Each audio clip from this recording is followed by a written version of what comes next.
It's easy to get in a rut when it comes to dinner time, but what if you could take the same recipes you already know and make them even better? The tips I'll show you in this recipe can make every weeknight dinner better and more delicious.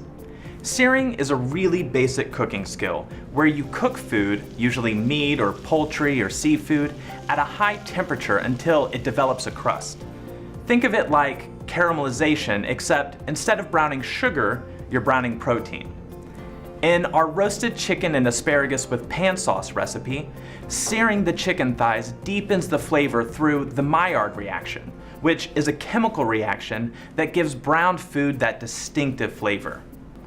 To get started, you want to get your pan nice and hot, so I preheated my stainless steel nonstick skillet with a tablespoon of oil over medium-high heat for 4 minutes. I've seasoned my chicken thighs with a tablespoon of Dijon rub. Now, if your family doesn't like mustard, you can make it your own with any seasoning you like. Put the chicken in the pan and set a timer for 4 minutes, and then walk away. No shaking, no flipping, no peeking, just walk away. While it's cooking, I'll prep the vegetables. I'm going to use the simple slicer to cut the onion and the mushrooms. I like it because it cuts everything evenly, so it cooks all at the same time. Next, I'll cut the asparagus into bite-sized pieces. Then I'll cut the tomatoes in half with the closing cut.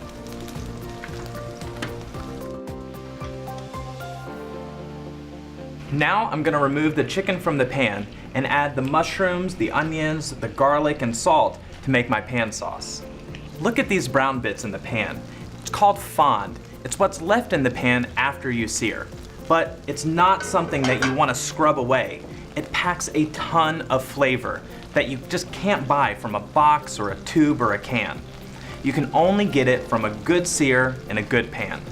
I'll add these vegetables because they have a lot of moisture that'll cook out and loosen up the fond, so it'll be incorporated into the flavor of the dish.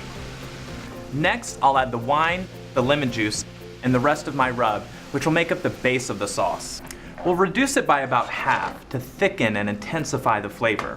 Now, you don't have to use wine. You can also use chicken stock or veggie stock or just water.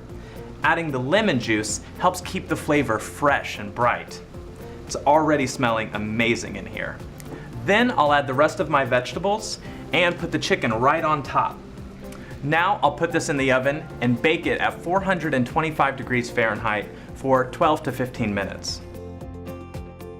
Now, look at how gorgeous this is. This dish is made with very simple ingredients and some fundamental cooking skills like searing and reducing, but it proves you can turn any recipe into a special meal to share with your family and friends.